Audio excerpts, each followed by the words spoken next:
this video, I'm going to do a review of our 2012 Nissan Frontier Pro 4X. Now, this is pretty much the most fully loaded Nissan Frontier you can get from 2012, I believe. Ours has about 94,000 miles, almost 95,000. We got it a few days ago, and I think I've personally had enough experience to kind of give you a general overview of what I like and don't like about it, and kind of give you some pointers as to what are cool things on the outside and as well as the inside. So let's do a quick walk around. If you back up a little bit and have a look at the truck, you can see that it is fairly off the ground. Has some pretty beefy wheels, for being factory wheels and factory tires. This thing is gonna be pretty good going off-road. You can see up top there's a roof rack or cargo rack, whatever you want to call them, and actually right in between that is a sunroof, which I'll show you later. It is full 4-door, either crew cab or king cab. I don't remember the exact phrase for it, but you can seat pretty much 3 people here if you want, but they'd be a little cramped. 2 people would be probably better. There's some stuff in the back of our stuff there, but again, I'm 6 feet tall. I can fit there, no problem, as well as on the other side if there was 2 of me. Let's go ahead and look in the back of this truck, in the bed. Nothing fancy in this truck other than being, of course, a very clean truck. Has very basic, tailgate supports. You can't really let it down and it's gonna go down easy. You kind of have to gradually let it down, manually. This is, I don't know if it's called rhino lining or what, but it's pretty much, this material here is almost like asphalt. So it's meant to withstand a lot of abuse. This right here, I'm not too sure what it's for, but this cover does remove. I'm not expert on trucks and whatnot, but it's there. If you guys know what it is, then there we go. You can comment I believe down this below. right here is something that's in place, so you can put a bed cover on here. I've seen this actually on another Frontier where you would have to unclip these things, or these little levers, where you can fold it out one piece at a time until it goes all the way back here. And let's go ahead and close this gate. No backup camera on this truck. Out of all the things this truck didn't have, it didn't have a backup camera, which is kind of disappointing, but it is what it is. It gives us practice for actually looking around. Our truck also didn't come with a tow hitch receiver, nor did it come with a 7-pin connector for like a trailer, but that's in the works. We're going to install that so we can pull our travel trailer. Okay.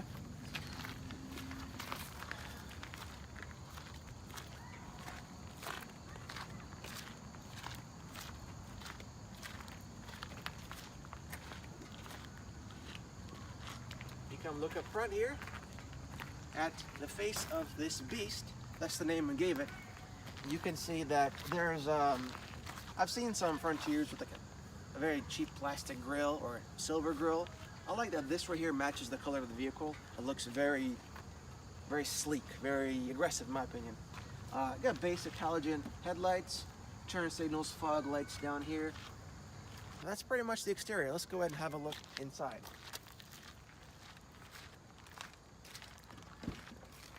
This is, of course, the automatic version. I wouldn't mind having the manual, but I think for towing trailers, automatic would be, a little bit more convenient. So, on the sides, as you can see here, we got some kind of cheap stitching, a little bit of like a soft vinyl. It gives it, compared to this other material here, it feels a little bit more comfy. Everything here seems pretty well, pretty sturdy plastic. Yes, it's plastic, but then again, you got nothing expensive to replace in case you ever get worn out too much. Lock unlock, all the windows, front and back.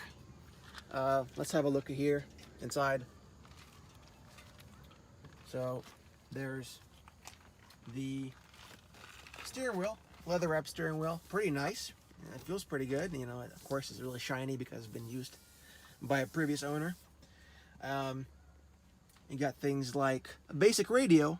It's basic in the sense that there's no fancy screen for navigation or backup camera, but it is the Rockford Fosgate stereo system, and it does kick pretty good. It has a good bass, And overall, this is one of the better sound systems I've listened to. You got your air conditioning controls, heated seats, no cooled seats, excuse me. You got 4-wheel drive switch, differential lock at the bottom over there. Have a look down there so you can see. All right. Yep. You got yourself, I believe, downhill assist, where I think it helps you brake by using the gears. I haven't used that button yet. It's this one right here, but I am gonna learn it in the future so I can hopefully use it. The automatic transmission here is 6-speed, 6 gears, with an overdrive button. It might be a 5-speed. I don't recall exactly. It's either 5-speed or 6-speed, but I think pretty much the same automatic transmission all the Frontiers come with. What else we got? Basic handbrake. Thank God they still have these. Manual start. Not by manual start, I mean like you have to use a key. Most cars nowadays have the keyless start, but this one, if you're used to having keyless start, you gotta put the key in there every single time. Maybe everybody's spoiled nowadays, but I actually like that. And you got some storage areas right here, up here, and also down there. Yep. We got a sunroof, as I mentioned earlier. I'll look up there. Very nice. For a pickup truck, it's quite nice. Almost makes you forget that you're in a pickup truck whenever you open this thing up. Yep. And again, the back seats are comfy, just like the front seats. And actually, both these seats right here are power seats, so you can go forward, back, up, and down, and no manual levers. Got some fancy stuff going on here. All right, let's have a look outside again.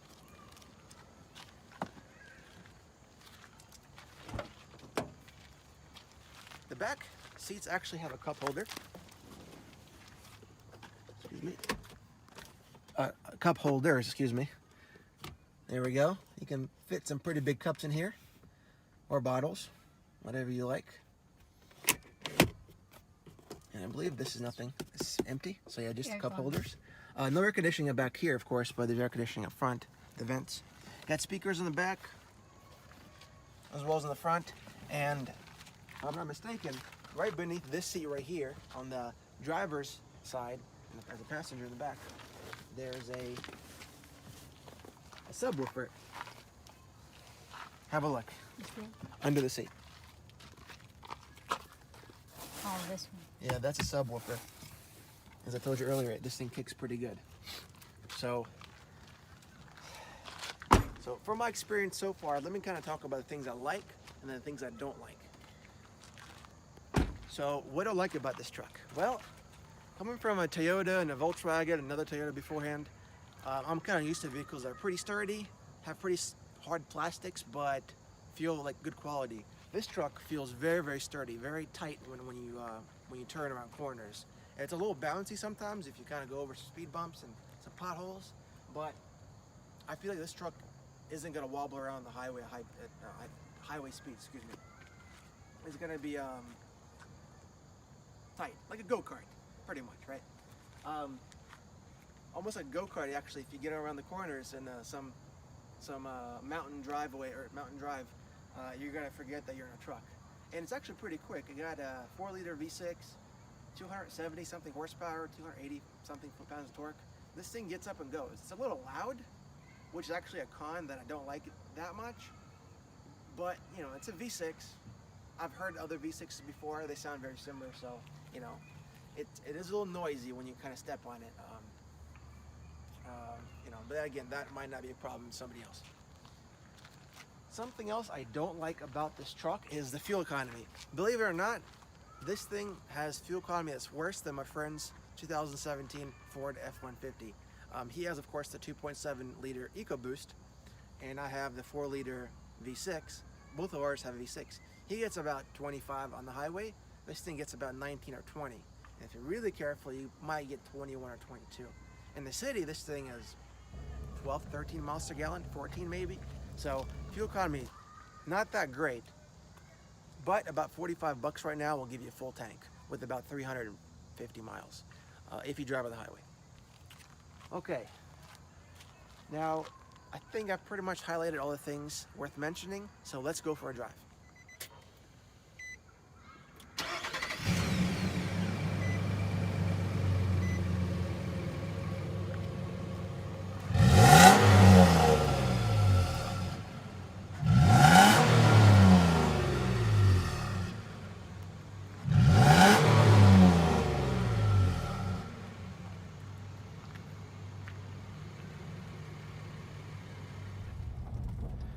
So we're gonna go ahead and take this Frontier out on the main road.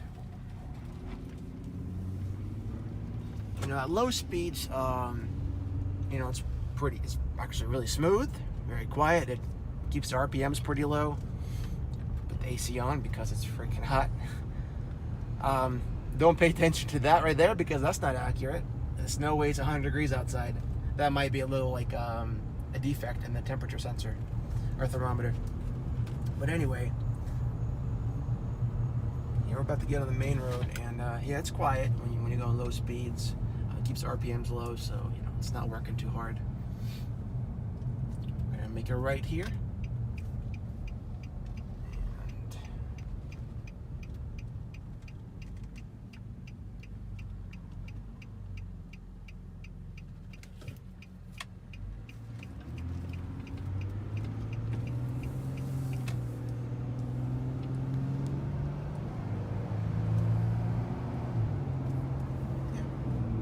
Good. Going about 45 right now. Very sturdy. Brakes are a little squishy, of course. I just came from a Prius, and you got to press the brakes here a lot more than you do in the Prius. Because I think in the Prius they're a lot more electrically assisted, whereas these are more, I think, hydraulic.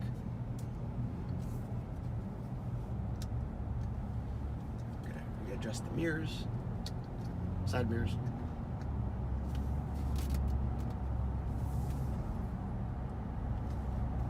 And you know, sitting in the Frontier, the seats I love the leather in these seats. It's beautiful, first of all, to look at, but they're also pretty comfy. Compared to some other vehicles with other seats, they are a little stiff. So you do feel, of course, on top of that, the suspension is a little stiff in certain areas, and you do feel the bumps a little more. Again, this is our first pickup truck we've bought, and I guess maybe that might be a universal thing across most pickup trucks.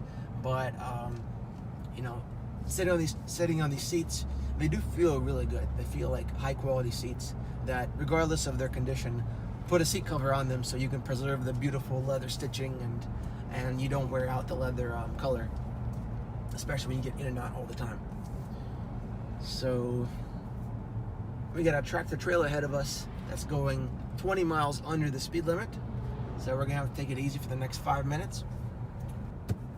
You know, when I was looking for the Frontier, you know, compared to some other pickup trucks like the Tacoma, the one thing I hated the most was the automatic transmission. I thought it looked really like basic and cheap, right? And at least on this fully loaded, you know, model, it has all the stitching on here, and it feels really good when you shift. The transmission shifts really well, quick, doesn't clunk a lot, and all in all, I actually am quite surprised as to how well the car works, being an automatic.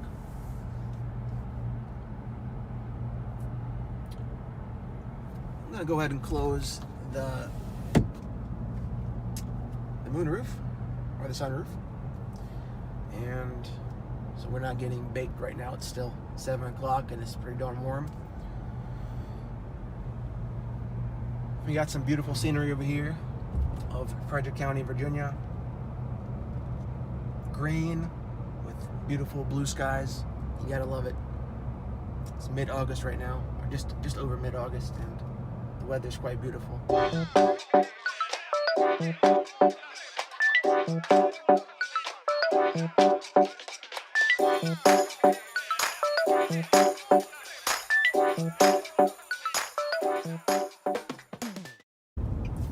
So we're gonna go ahead and get on this main road, you know, on this the fast lane, as I would call it, and I'm gonna go ahead and step on it so you can get an idea of how quick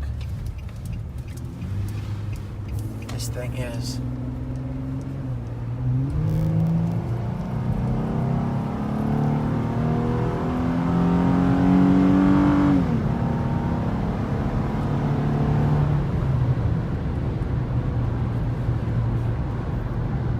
So it gets up and goes pretty good.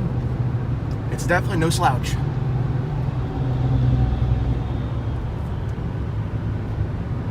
Let's get back into the right lane.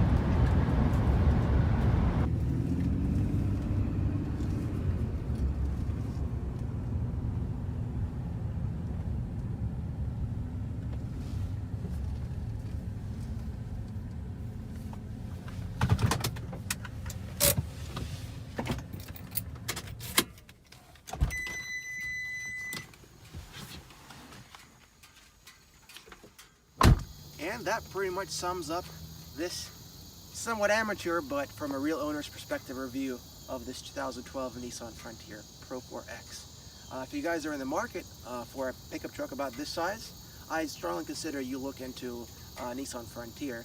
I understand that Tacomas are, they hold their values more and they tend to be more popular, but they're also a lot more expensive.